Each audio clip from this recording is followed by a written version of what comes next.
안녕하세요. 중앙사이버 평생교육원 주쌤입니다.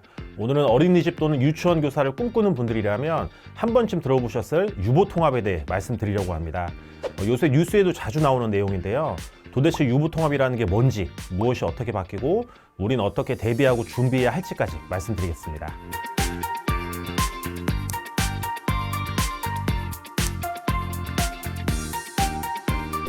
유보통합이란 유치원과 어린이집의 주무부처를 교육부로 통합한다는 것입니다.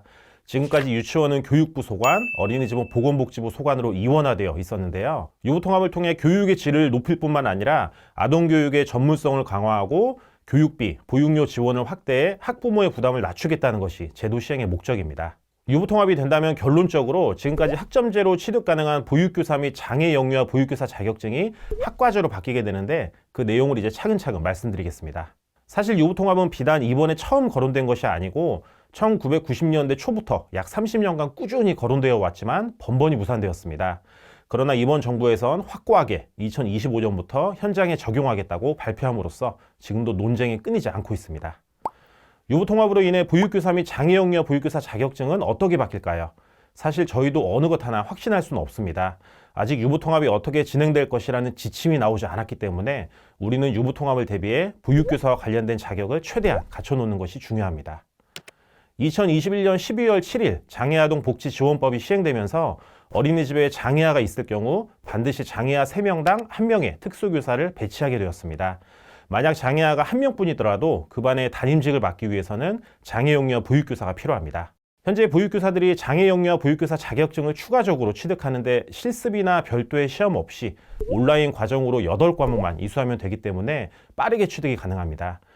장애영유아 보육교사의 경우 전문성에 대한 논의가 계속되면서 앞으로 과정이 어떻게 바뀔지 모르니 미리 취득하는 것이 좋을 것 같습니다. 그렇다면 이 유보통합에 대비하기 위해 그동안 유치원과 어린이집이 어떻게 차이가 났던 건지 간략히 알아보겠습니다.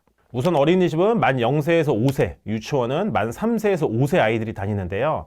관할 부처가 지금은 이렇게 어린이집은 보건복지부, 유치원은 교육부로 다르게 관리되고 있습니다. 기관 성격 또한 어린이집은 사회복지시설로 분류되고 영유아 보육법을 따르고요. 유치원은 교육시설의 성격을 띠며 유아교육법을 따릅니다. 그리고 어린이집에선 보육교사, 유치원에선 유치원 정교사가 근무를 하는데 보육교사의 최소 학력은 고등학교 졸업 이상인 반면 유치원 정교사는 전문대학 졸업 이상입니다. 어린이집과 유치원 중에는 장애 영유아들도 함께 다니는 통합 어린이집 또는 유치원이 있습니다. 장애 영유아를 지도하는 특수교사가 되기 위해서는 어린이집의 경우에는 장애 영유아 보육교사 자격증, 유치원의 경우에는 특수학교 유치원 정교사 자격증이 필요합니다. 보육교사 자격증이 앞으로 학과제로 바뀐다면 장애 영유아 보육교사 자격증은 어떻게 될까요? 장애영유아 보육교사는 보육교사 중에서도 특히 전문성을 갖춰야 하기 때문에 보육교사와 같이 변화할 것으로 예상됩니다. 그렇다면 우리가 궁금한 장애영유아 보육교사와 특수학교 유치원 정교사의 양성 체계를 알아보겠습니다. 장애영유아 보육교사는 보육교사와 같이 학점은행제 기관이나 사이버대학 등을 통해 정해진 학점을 이수함으로써 자격증 취득이 가능합니다. 반면 특수학교 유치원 정교사는 정규대학교 유아특수교육 관련 전공을 졸업하거나 유아교육 전공을 졸업한 후 특수교육 관련 대학원을 가야 취득이 가능한 학과제 체제입니다. 그렇다면 유보통합 이후 장애영유아 보육교사는 어떻게 개편이 될까요?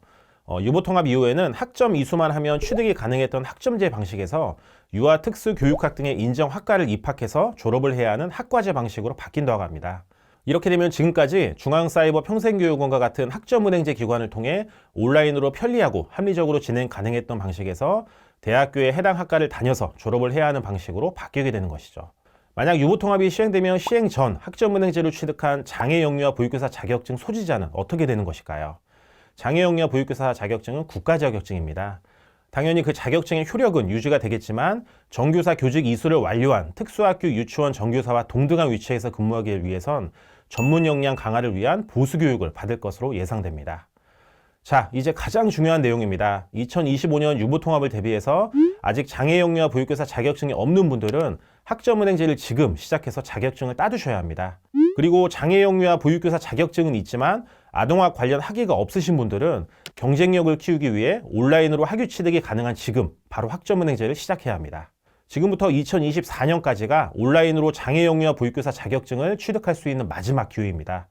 개인마다 취득에 소요되는 기간이 4개월부터 2년까지 천차만별이니 하루라도 빨리 학습 설계를 받고 시작하는 게 좋겠죠? 유보통합 시행 전 온라인 학점은행제로 장애영유아 보육교사 자격증을 취득하고 시행 이후 진행되는 보수교육을 받고 특수교사로 근무하시면 되는 겁니다.